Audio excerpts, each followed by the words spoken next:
For the past couple of months, there has been a discussion within the Smash community of who the best level 9 CPU character is. And a lot of that was brought on by the addition of Kazuya, who his computer really takes people to town and has even been difficult for a couple of the seasoned pros to take on. But no one's actually ran an official tournament to determine if that really is the case. So that's what I'm here to do. I have seeded an 84-person tournament that includes one of each individual Mii fighter, though I did have to use a couple of extras in order to get the pre-pool seeding correctly. But as you see scrolling through the screen right now, this is the results from that tournament and the seeding.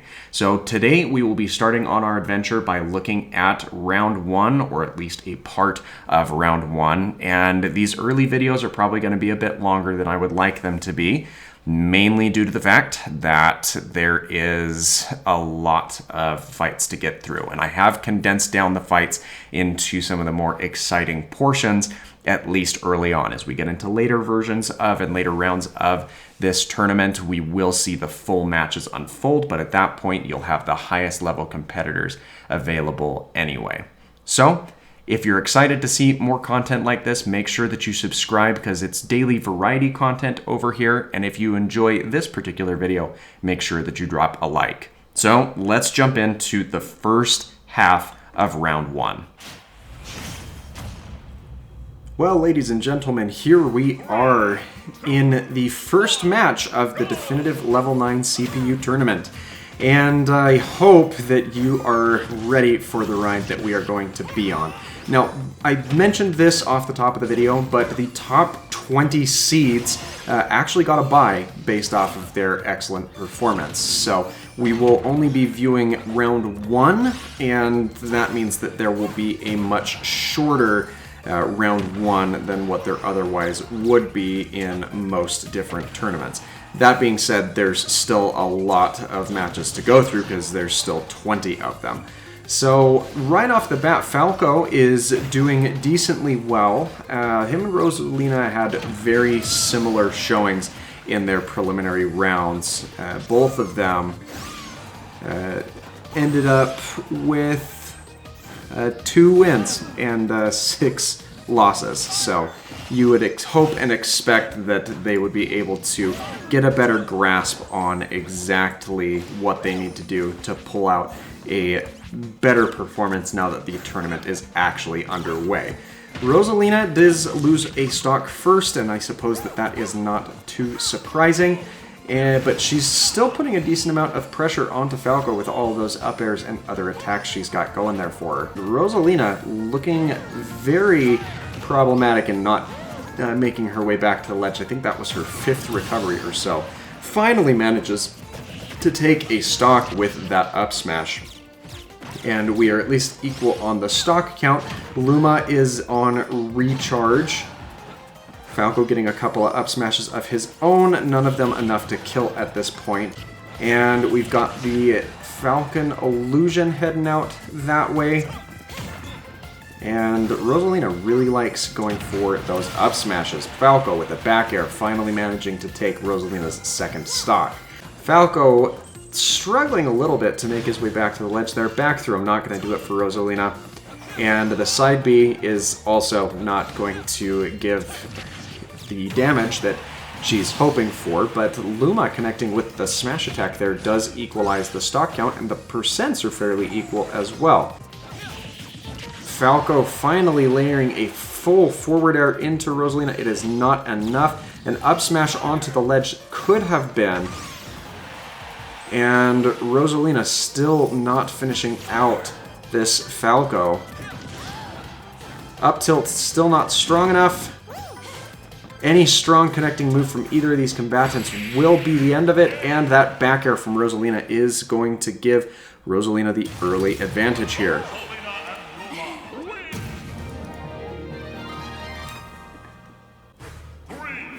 Alright, here we are in game 2, and we've got Falco's counter pick to Sephiroth's stage.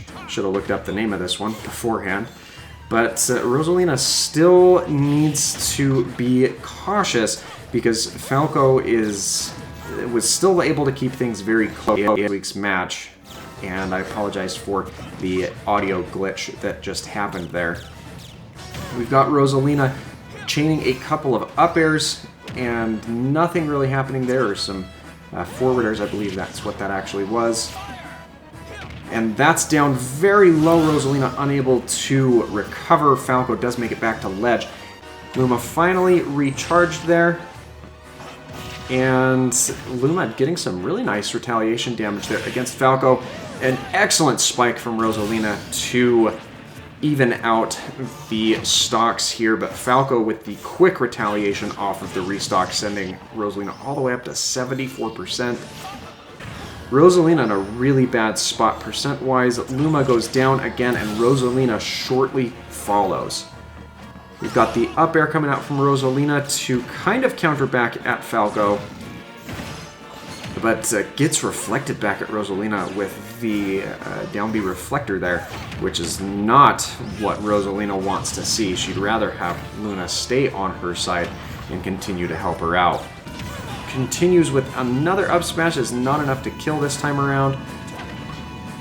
And the double laser off stage, yeah, manages to put Rosalina in a very tough spot. With the stage spike, we're going to game 3.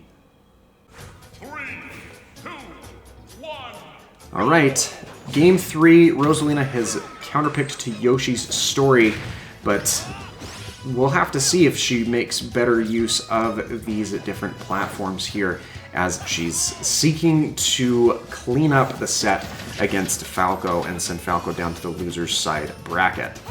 However, Falco is still managing to dance around Rosalina decently well, and with that up smash off of the recovery, or the missed recovery to ledge, he's put himself in a more advantageous position. Follows again with that additional up smash. It just barely manages to connect up onto these platforms, and that's something that you've got to be careful with when counterpicking to this stage, is you tend to do better when you know that your opponent cannot connect on an up smash up to those platforms. And if I'm not mistaken, I think that Rosalina would have a hard time reaching Falco on the outer edges of these platforms with her own up smash. So possibly not the best counter pick for her, but maybe she wanted to take advantage of the blast zones on this stage, which again, up until this point, haven't really done her a whole lot of good. Rosalina expertly dancing around some of these platforms, finally catching up on that top platform before Luma comes back to help her out some more.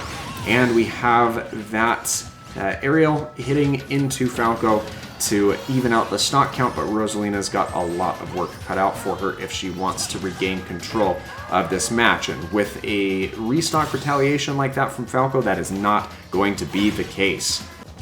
Rosalina finally managing to land one of those down Bs to absorb a laser projectile. I think that was the first time that she successfully landed any move like that, including in all of her pools matches. But if she could have made more use of that, it would have been really awesome with the excellent down air there to even out the stocks. And Rosalina's not as bad of a deficit as she was just a few brief moments before. Though there's still a lot of room that she needs to make up. She's at the dangerous numbers where another solid connection from Falco could end this fight for her and send her to loser's side early. Falco with the back throw. Falco doesn't really have a lot of awesome killing throws, but the back air is going to put Falco on top and allow him to progress into round 2, where we will see him facing off next week against our top number 1 seed, Ness.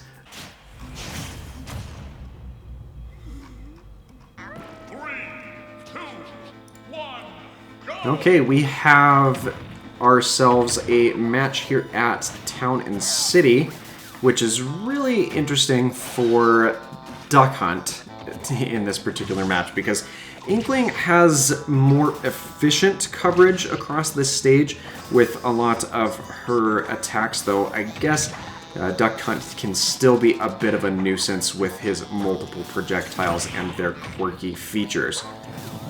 However, Inkling is managing to put a significant hurt onto Duck Hunt. Has Duck Hunt up at 110%. Inkling not getting as much damage as I'm sure she would hope to, since her ink has been depleted. And if she was able to recharge that, she would have had a much easier time finishing off some of these hits from Duck Hunt. Duck Hunt managing to grab the first stock with that down air, and that's kind of surprising because Duck Hunt is the underdog in this match, only winning one of his preliminary rounds, whereas Inkling is significantly higher in these rankings, having won 4 games, lost 4 games, and you just don't expect these matches to go like this, and Inkling being quick to reinstate some dominance over Duck Hunt with the back throw there. Duck Hunt is still trying to put a lot of closing pressure on there. The down tilt sends at an absolutely disgusting angle. Inkling with the neutral air, it's not a good kill option. That time around, manages to make their way around the splat bomb and gets stuck with the roller but not grounded. Finally, Inkling getting back into this fight and taking time between restock to actually recharge their ink, which is really what they needed to do in order to get some better damage out here. Inkling up at a very scary 175% after that rapid jab, but it does not kill, meaning that Inkling is, well, not as an advantageous of a position anymore after the down B gunman there from Duck Hunt. The can, though, equalizing things a little bit more. That's a really scary projectile because the properties of it are just really weird. They don't seem to follow logical trajectories as you're using it. So something you've got to be very cautious about. Duck Hunt does not manage to make it back to the right-hand ledge, and Inkling will take game 1. All right, game 2, and we are running it back to Town and Country, but we have a different stage layout this time. The stagnant stage layout where we just have this central platform for the entire duration of the match. But Inkling seems to be a lot more comfortable with this matchup after a little bit of some practice here, putting the early hurt on the Duck Hunt with 104% already applied over there. Duck Hunt is really making Inkling work to try and get a little bit closer to finish off this stock, and I guess that's one of the benefits that you have when using a lot of these projectiles. The back air there from Inkling, a solid connection, but it's not going to be enough. Both combatants up at very high red numbers. Duck Hunt finally finding an option with the up air and takes the early lead, much like we saw in game 1. Inkling just needs to get any sort of solid connecting move, and that neutral air is not it. 254% on the Duck Hunt here, and he keeps retreating from the ledge by dropping down. Gets another can shot onto Inkling there. Inkling finally finding an answer with that back air, but a lot of ground to wake up as they are at a full 100% deficit here in the second stock. And Duck Hunt manages to connect with the down B gunman yet again, but it does not manage to kill this time around as we saw it do in last game. Inkling finally takes a moment to recharge their ink before falling to that gunman, and Duck Hunt is shortly dispatched after that. We are even at 0% apiece on the last stock, though Duck Hunt with some very quick ledge traps, hitting Inkling 3 separate times with the can. Duck Hunt, if he can find one solid connecting move, can finish things off. Inkling making their way back from that right blast zone, and Duck Hunt connecting with the forward smash, and that's going to bring us into game 3. All right, game 3, we are on small battlefield, likely per request, or not likely, but per request of Inkling, and we'll see if having 2 platforms helps her out more than just having a singular platform. Manages to get around the down smash there from Duck Hunt, and so far seems to be doing decently well with the layout of this stage as opposed to the previous one. We've got a grab and a back throw, and that does give Inkling the time that they need to recharge their ink for their varied weapons throughout their arsenal. Let's see if they manage to make anything of it. They do, and Duck Hunt loses an early stock. Was that a backfire on a can? It may have been.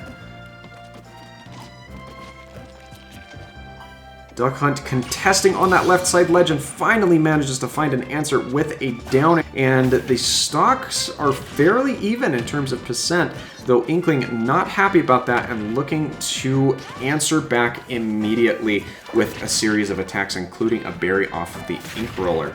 Duck Hunt throwing those clay pigeons and cans around everywhere, trying to cover every available option. Inkling finally landing an up smash, but it's not going to be enough. The down air doesn't combo into the up smash, but still puts Duck Hunt into the red percent, and finally manages to land another up smash to take that second stock. And Duck Hunt fires right back with an up smash off of the restock, and we are in a very similar position that we have seen so many times in this set, with Duck Hunt being in a position that they've got to run back from, despite having been on equal terms just moments earlier. Inkling misses the down air. Duck Hunt also really fighting low battles there, and Duck Hunt throws it away by not being able to make it back to the ledge, allowing Inkling to progress into round 2. And that is going to face her off against Snake in round 2, which is not a very pleasant match to be queued up against.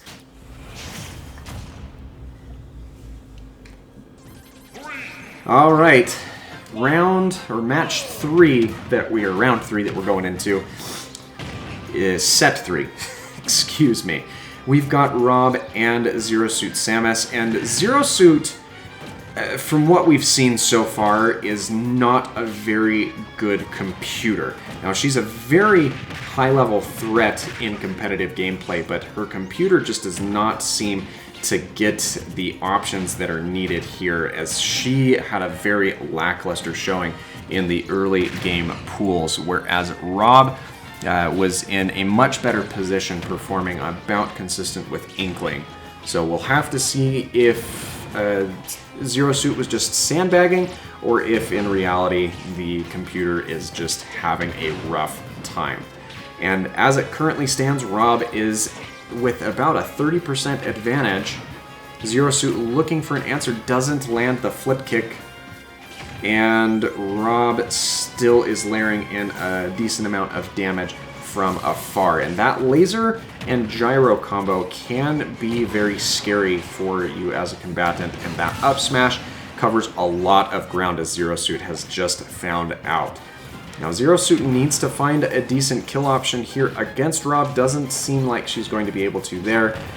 Does manage to land a forward smash, which will just kill. I don't know if that was some bad DI or if it was just on the edge of what was in the killing range. But Rob is not happy about it, and he has quickly racked up an additional 40% onto Zero Suit here. We've got these dash grabs coming out from Zero Suit with her Power Whip. It's not able to land or get anything for her.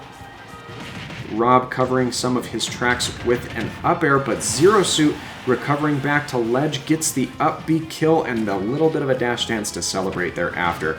Though Rob looking to equalize things as quickly as he can. Zero Suit does not get the turnaround on the recovery and throws away her second stock, evening things out decently well at almost 0% apiece before the restock retaliation there. Rob suffering again, but Zero Suit connects on the up B back to ledge, but does not get turned around, and that gives Rob the first game, despite not having been the better performer here. And that's kind of what I'm saying about Zero Suit, is she has not been performing well at all over the course of these early game rounds. Zero Suit choosing to counter over to Final Destination, which is an interesting choice for her because she tends to be very mobile and benefits a lot from platforms, but apparently did not like having to deal with all of those from Rob. However, Rob is showing Zero Suit the ropes very early on here. Rob landing the fully charged laser, and the neutral air is not going to be enough just yet.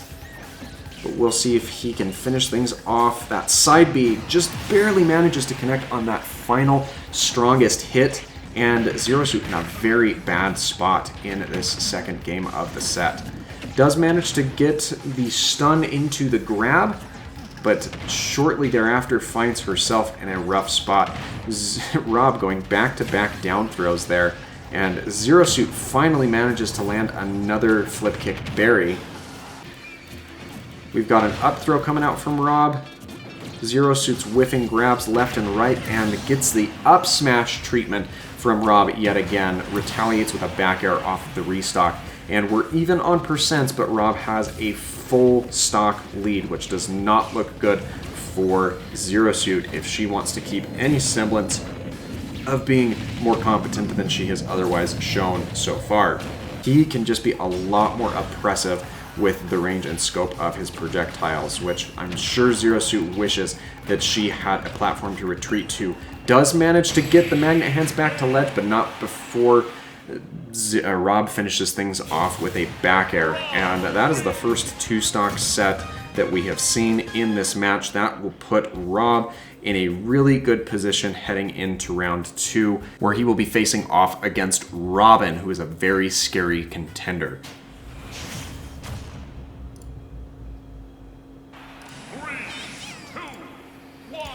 Pichu actually performed decently well despite the self-damage mechanic that he has to deal with, but Mewtwo didn't really hold up very well at all in the early game matches. Again, he was in the wide selection of the cast that was only able to win a singular set in his early game pools. So we'll have to see if he can scrape together a better performance here against Pichu. So far, it does not look like it, where Pichu is landing a series of aerials to just punish every single option that Mewtwo has been going for. Pichu still struggling a little bit here, needs to find a killing option, manages to land the down B, but does not connect on the actual killing portion of the move. If Mewtwo lands that Shadow Ball, that's going to be curtains for Pichu's first stock, and he does. So Mewtwo, despite having the deficit in terms of matchup experience here, takes the early lead. Pichu finally responding with an up smash, one of the few moves in his kit that do not give him any self-damage, and we are back on basically equal footing at this point. That confusion is not paying off the times that he has thrown it out, though it could be a really good tool for him if he can land it on some of those Thunder Jolts that Pikachu is throwing out. The forward air is a very hefty connecting hit, and Mewtwo punishing the return with a Shadow Ball and taking the second stock. Pichu needs to find a finishing option to even things out. The forward air facing left is not going to do it, but if the up smash worked once, it will work again, and we are on the last stock and at least equal or semi-equal footing there. Mewtwo finally landing one of those confusions onto Pichu directly. Ooh, that could have been the game-finishing move, and the down air at center stage at that high of a percent is enough to kill. Pichu maintains their advantage going into game 2 of this set. Mewtwo counterpicking to Lilat Cruz is a very interesting technique from him, because he's probably hurt more in this scenario than Pichu is with those angles and curves, as you can have Shadow Balls connect with the stage instead of your opponent. So not sure what his strategy was counterpicking to this stage. Maybe it's because it gives him a couple of platforms to retreat to a little bit easier. It's anyone's guess, and we're probably not going to get an answer out of him if I'm being completely honest. Pichu putting a lot of pressure onto Mewtwo. Mewtwo lets the Shadow Ball fly, but it does not connect, and I'm sure he's wishing it would have. That forward air from Pichu is an absolute showstopper, and as it connects, he gives himself the advantage, but off of the restock, Mewtwo answers with an up air, and we're even at, well, what was very shortly 0% apiece. Pichu's small size really gives him a heavy advantage in these matches.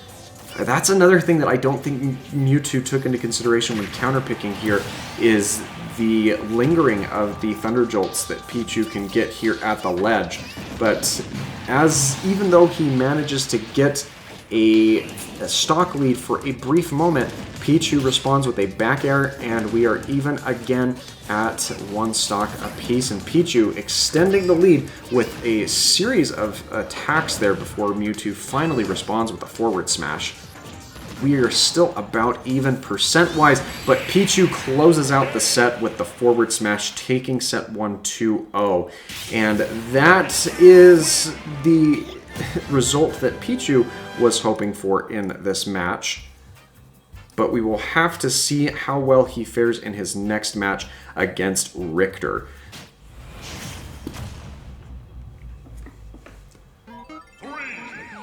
Here we are, and Town and City yet again. It's been a minute since we've seen this venue, but Peach should have the advantage here. She performed a lot better in the early game matches. Granted, not by a whole lot, as she was seed number 56 in this tournament, having a record of 3-5, but that's certainly better than Bowser Jr.'s 1-7. So we'll have to see if that continues to pay off for her, though currently she is at a very heavy deficit against Bowser Jr. here.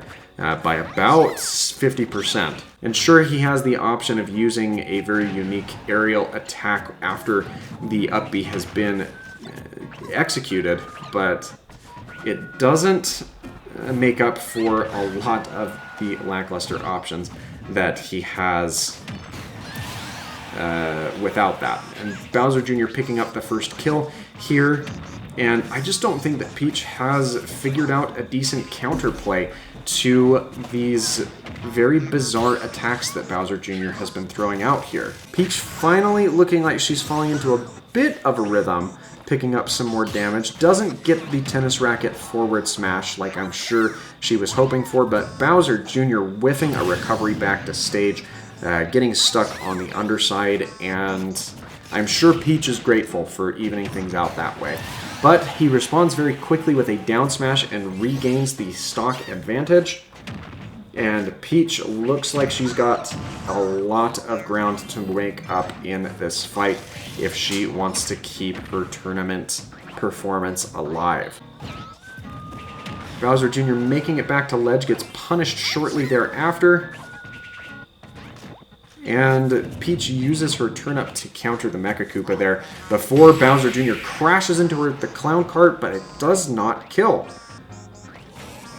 And Peach really needs to find an answer here, though it's probably too little too late. You would certainly look better if you can clean up this second stock instead of getting 2 stocked. And that does not happen as Bowser Jr. gets the neutral air to finish off Game 1. Alright, Peach, you have decided to counterpick to Final Destination. I know that camping around the platforms was not something that you were handling well at all in the previous match, and right now she has turned around the showing that we saw out of match 1. So we'll have to see if she can keep on this momentum against Bowser Jr. and force a Game 3, or if Bowser Jr. is going to retaliate back and cause further problems for Peach. We've seen 2 down throws from him so far, and that clown cart down B, or the Mecha Koopa down B into the forward tilt is not what Peach should be getting right here. The Stitch Face grab after the rethrow gave opportunity for follow-up, but she did throw it away before getting a chance to use it. The down air on stage is not going to be the finishing move that she hoped it would, and Bowser Jr. landing a max rage cannonball and takes the advantage despite being at a very hefty percent disadvantage there. And the back air from Peach is going to equalize, but she's got to clean up her gameplay if she wants to force that Game 3 situation there. Bowser Jr. landing the forward air, putting Peach in a rough spot. Peach landing a first hit, landing back down onto the stage, or the first hit in a long time, and she's just got to focus on regaining control of this match. But if Z dropped that turn up off stage to really give Bowser Jr. some trouble, but Bowser Jr. lands the grab in the at ledge, which is in a really rough spot. I apologize for any of the audio issues that you are experiencing currently. Lands the back air, and gets another back air before Bowser Jr. clips to ledge. So we are fairly even in terms of percent, and on the last stock, Peach needs to land some decent moves. Bowser Jr. following up with the down tilt to get some additional damage on, but it's not going to be what he's hoping for. And Bowser Jr. with the early upset, sending Peach to loser's side round 1. That is a very unexpected turn of events, and we'll see Bowser Jr. face off next week against Pokemon Trainer, who was a very scary round 1 combatant.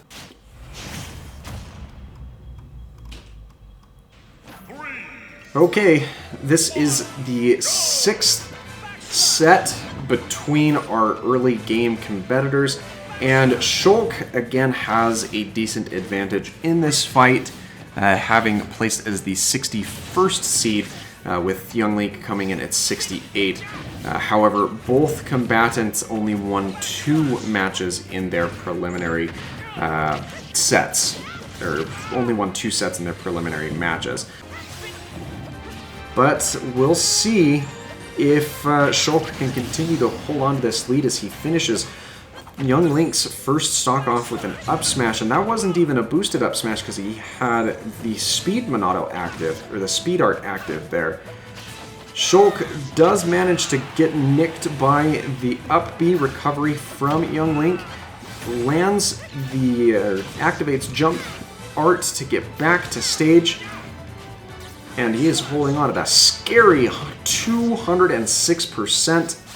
I would have switched over to Shield Art, and we may see him do that, but not nearly quick enough before Young Link evens out the stock count with that forward smash. And Shulk is activating that Smash Art, meaning that he wants to end things. A very well placed up smash, and he holds on to the advantage like we've seen him do many times before.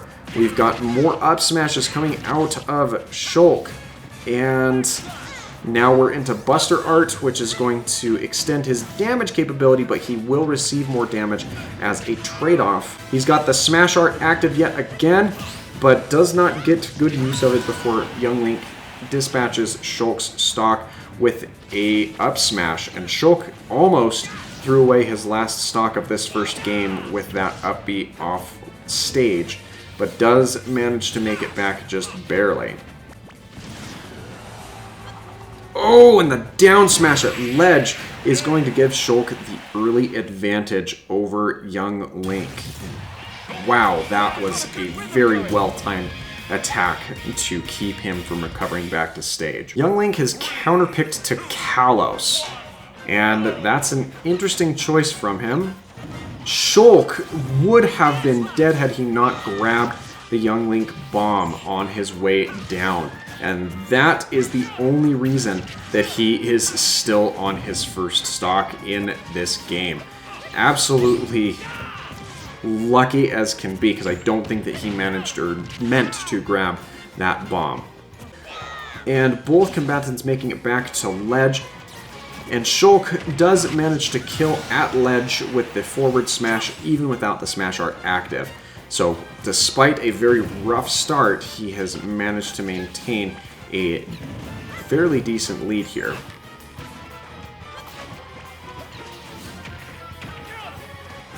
Young Link making it back to the left-hand side of the stage, and Shulk did not end up dying to that, which he should consider himself very lucky for.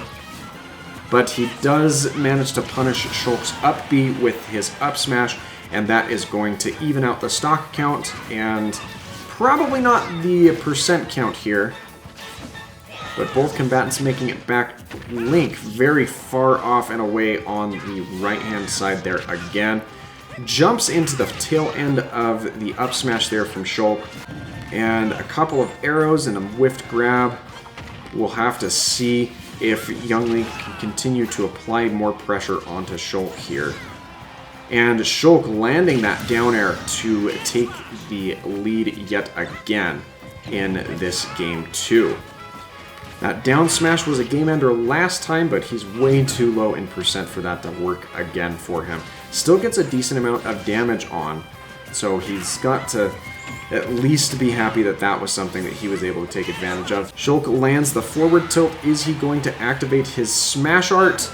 He may very well, and here he is. Shulk is looking for the kill, and with the forward air, he is going to find it. Young Link is going to be sent over to the loser's side of this tournament, whereas Shulk, again, will be facing off against Olimar in round 2, which is a very scary position to be in.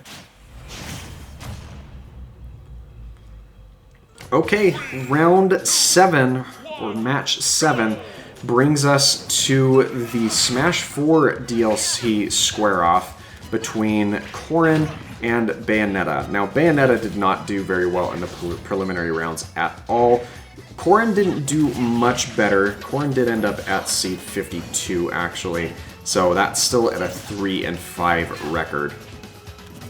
But Bayonetta did very, very poorly, only winning a singular set in the early game pools.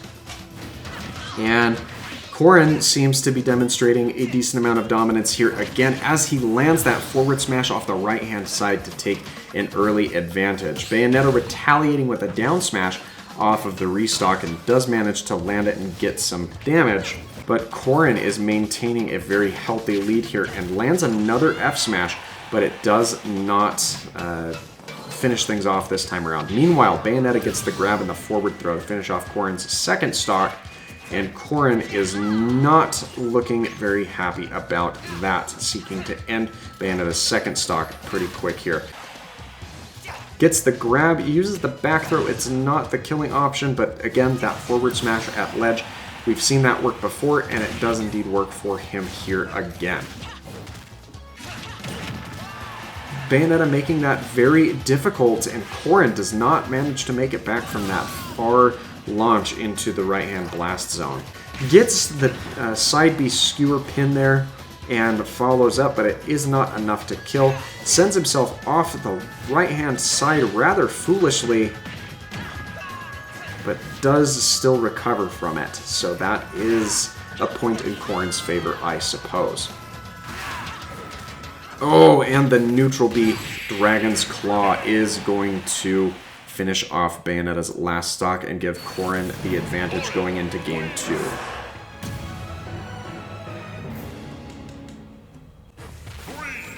Alright, we have the counter pick back over to the Final Fantasy DLC stage, and Bayonetta is looking to even things out as best she can, being very aggressive where this is her counter pick. I do not think that she liked the starting stage of Yoshi's story and the odd angles that it has at the ledge. Gets the footstool, but it's not enough to end Bayonetta's first stock. The forward smash worked really well for Corin last time. It's not enough on this particular connection. And the trade there between the neutral air and the up smash turns out to end in Corin's favor, which is not what I would have anticipated. Bayonetta finishing off Corin's stock this time with that up smash. So we have a basically a reset going into the second stock of this match. Corin now at a percent disadvantage, and the up smash from Bayonetta connects, but it is not enough to kill. We're looking for a retaliation there, and a very late back air hit from Corin finishes off Bayonetta's second stock. That was kind of surprising, because Bayonetta was not up at a very high percent, though I'm sure that there was a decent amount of rage benefit that came into play there. And we've got the dash attack from Corin. It's not doing what he was hoping it would, but does add a decent amount of shield pressure, I suppose. Bayonetta finally retaliates with a forward smash, and we are on the last stock of this game and potentially this set if Corin continues to layer in this damage like he has been. This is one of Bayonetta's last chances to extend this to a game 3. Lots of shield pressure there from the neutral B from Corin. And can he finish this off with an up air? He will. and that sends Bayonetta to loser's side round 1 as well. That is going to put Corin up against Byleth next round, so we will have to see how well that plays out.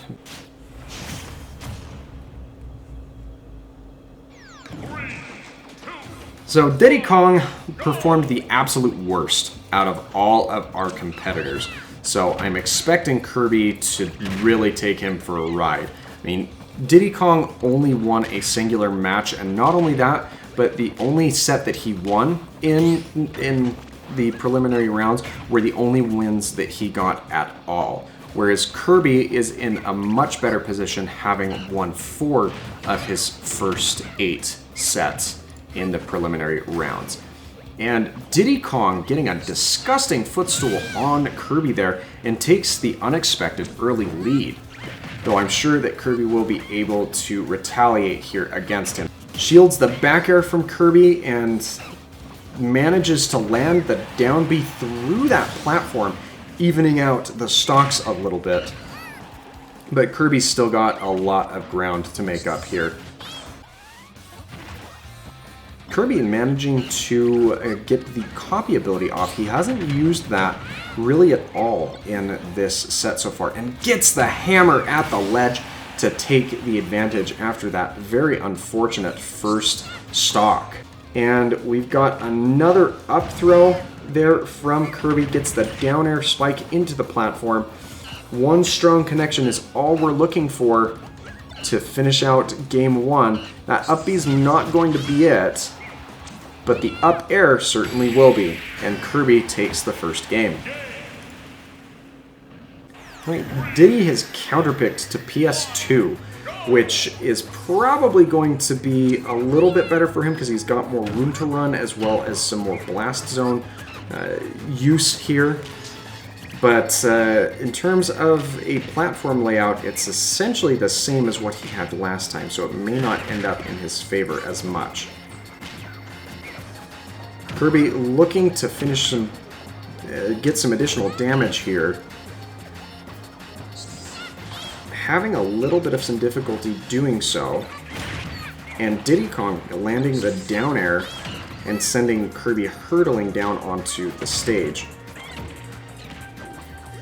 Kirby is doing a very good job at not only avoiding those bananas, but picking them up and using them to his advantage as well. Gets the back air after Diddy Kong's recovery back to that right-hand side. The down tilt does not connect into the forward smash, but the side B late hit ends up taking Diddy Kong's first stock, and Kirby using the down B in the air to land down on Diddy Kong and to really extend some of that damage that he has on him. Diddy Kong is really struggling here, but that's nothing new, as we've seen him struggle basically this entire tournament, even through the early pools. So Kirby really just kind of trying to clean up and show that there's a reason that he was ranked so much higher in this set. And wow, the up smash on the platform gives Kirby a very heavy 2-stock advantage here, and Diddy Kong has got to put on a run of his lifetime if he wants to get back from this. Kirby using that down air to down smash quite a bit, and that time it actually connects into itself and layers more damage into Diddy Kong. We've got the up smash coming out from under the platform just as Diddy Kong attempts to drop through it, and the back air sends Diddy Kong over to the left-hand side. We get the down air spike, but it is just over that left-hand ledge, leaving Diddy Kong safe. But the up air is going to give Kirby the first 3-stock of the tournament, sending Diddy Kong to loser's side, and Kirby has secured himself a round 2 match against our number 20 seed Banjo and Kazooie, which will be very interesting to see when we get into round 2.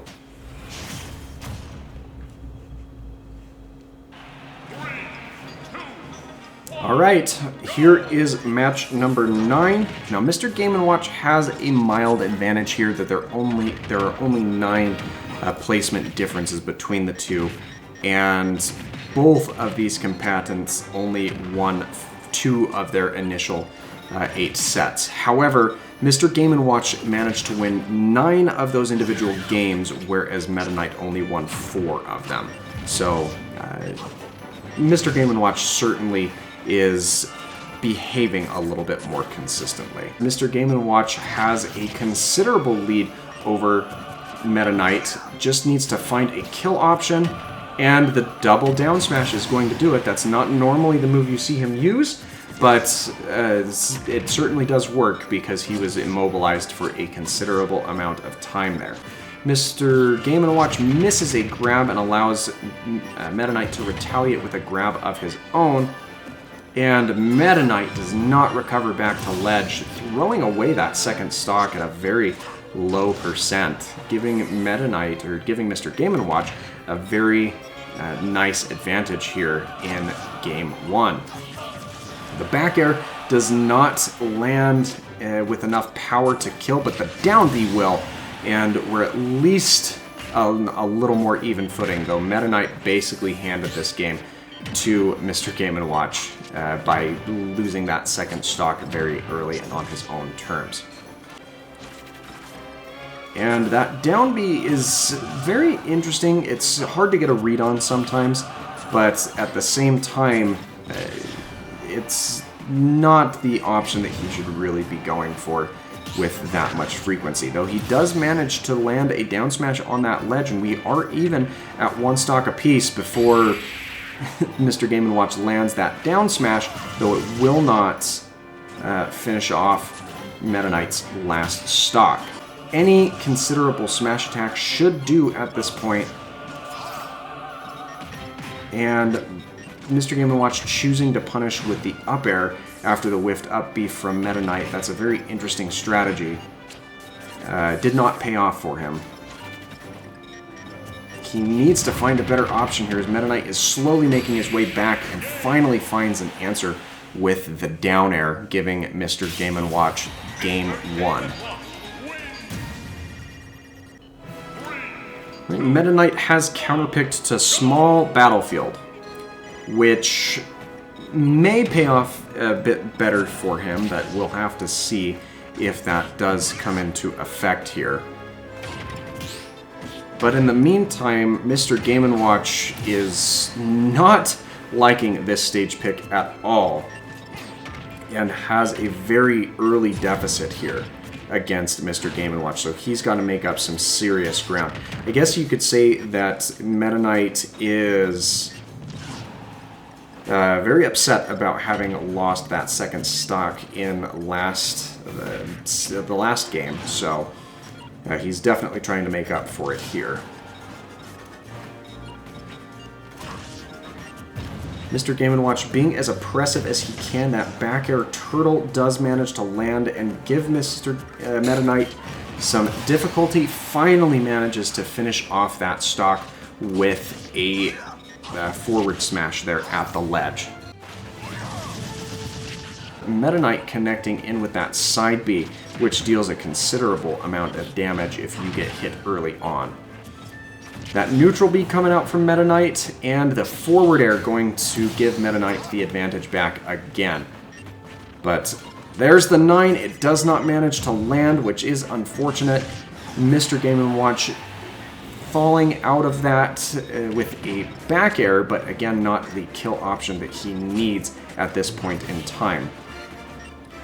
But that forward air is going to do it, and we are on relatively equal footing heading on to what could be the last stock of this set.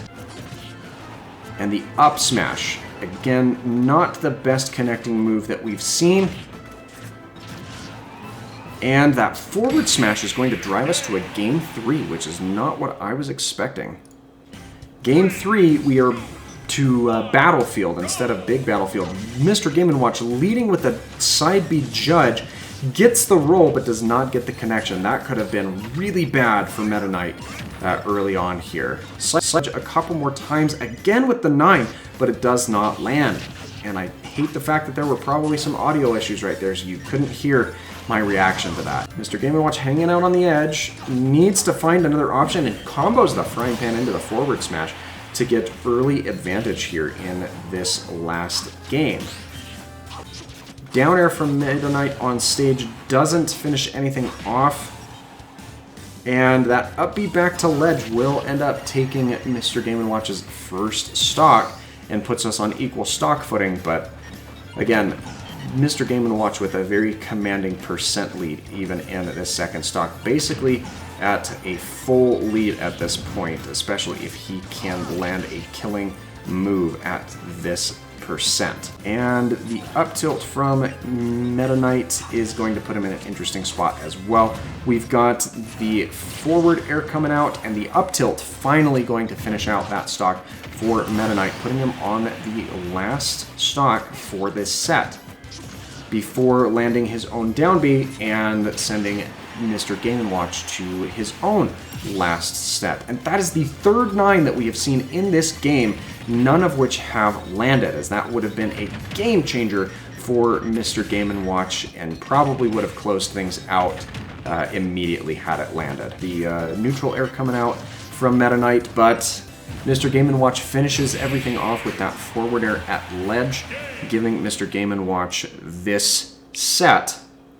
And that will put him up against Ridley in the next round, which is not a fun match for him at all, given how hard Ridley hits.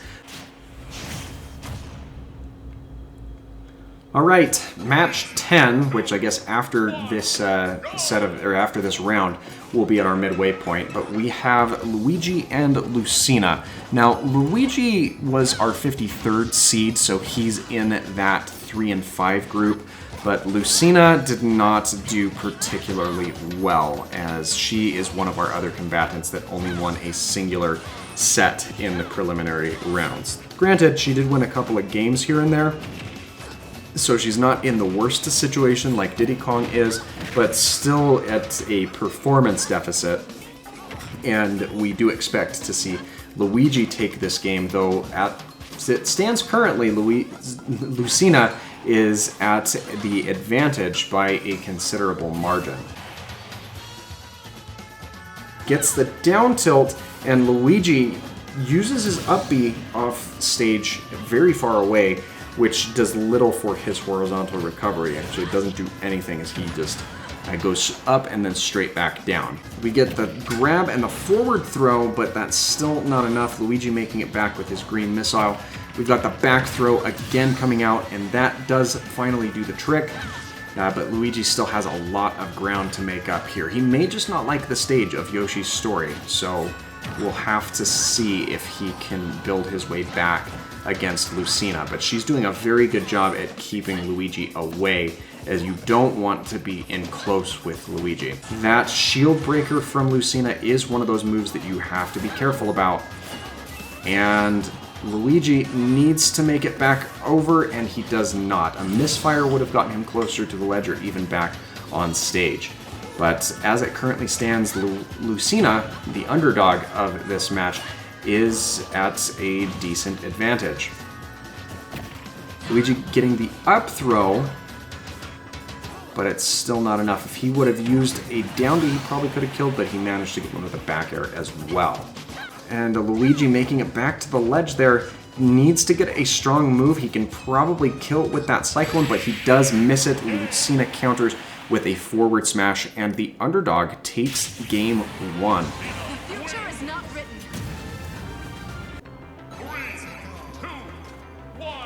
Alright, Luigi has counterpicked to Kalos.